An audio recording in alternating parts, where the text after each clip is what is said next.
Bumili nga pala ako ng epoxy, i-epoxy natin yung mga outpipes natin. Isa, dalawa, tatlo. Hi guys, Vince here and welcome back to Drip. With a minimum purchase of 100 pesos, get the sticker of the week plus one random Drip X One Piece collection natin. Drip products, let's go! Add to cart ni Drip, check out mo na yan! Better na rin kasi na i-epoxy para hindi na gumagalaw yung mga outpipes natin. Gagawin ko muna to tapos update ko na lang kayo. Dahil na tayo mag-epoxy sa ating mga filter box. So ayan, dyan sa part na yan, i-epoxy na natin. Tapos dito rin sa kabilang part na to, ayan, and dun sa taas, and lahat ng mga loob niyan ay na-epoxy ko na. Hihintayin lang natin matuyo ang ating mga in-epoxy and bukas magpipintura na tayo ng ating mga filter box para pare-pareho yung kulay natin. Hi Sam!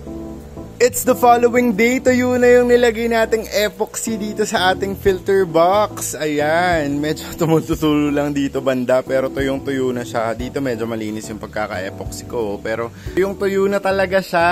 Alam nyo na yung kasunod dyan. It's spray paint time. Siyempre hindi na natin si spray paint yung ilalim and yung likod. Yung sides lang. Yun lang naman kasi yung kita dito sa ating filter box eh. Ito rin pala yung cover ng ating filter box. Tray lang siya. Kasi sobrang mahal na nung cover ng ganito. So ipipaint ko na rin yan para maganda tingnan. Mag-start na tayo!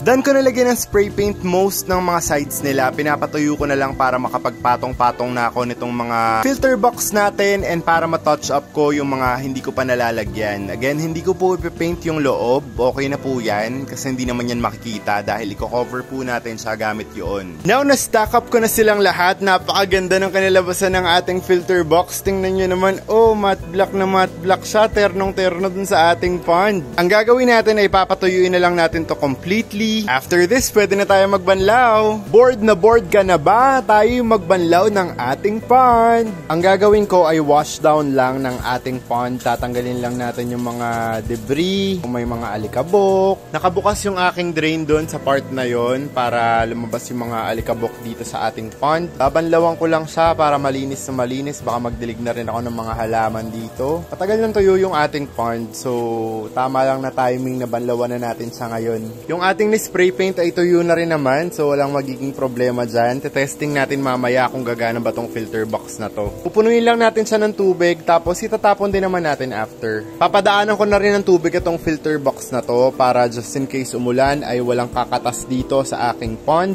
Kasi baka mamaya pag di ko banlawan tapos biglang umulan. Ako, puro chemical na dun sa aking pond. So, banlawan na rin natin siya. Itatry na natin tong filter box and lilinisan ko na rin siya dito sa process na to kasi meron pang mga parang powder sa loob. So, tinanggal ko lang yung cover niya. Ayan, kikis-kising ko lang yung mga gilid-gilid niyan para malinis na natin siya. Mababa yung tubig dun sa parang drain natin dun. Kumuha na lang ako ng scrub and isi-scrub lang natin tong mga gilid-gilid na to para matanggal yung parang powder form nung spray paint na ginamit natin para malinis tong ating tub. Pag nalinis ko na lahat yan, pupunuin ko ng tubig tapos antayin natin umapaw dun. Now, nalinisan ko na lahat ng mga filter box, i-arrange ko na ulit doon. And now it's time to fill it up. Now, gumagana na ang ating filter box. So, itong chamber number 2, puno na siya kasi mataas yung ating overflow dyan. Yan yung paglalagay natin ng mga filter brush. Doon naman sa chamber number 1, para siyang trickle. Diyan natin ilalagay yung mga filter foam. Tapos, dito naman sa chamber number 3, dyan yung mga beneficial bacteria natin, yung mga lava rocks, dyan natin ilalagay na naka-mesh bag.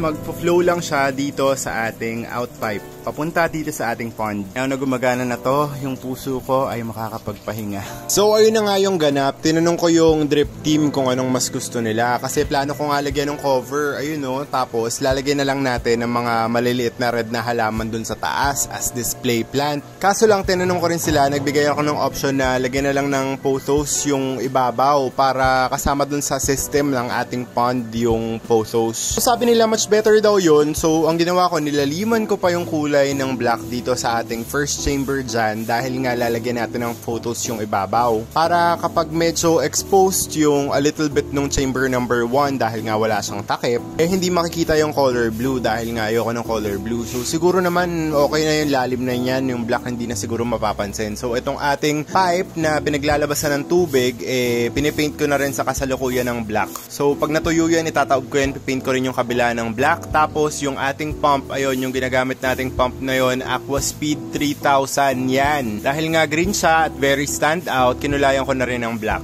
Same goes pala dun sa piping ng ating pump. So, kinulayan ko na rin ng black yan. I-connect ko na yan pag natuyo na to lahat.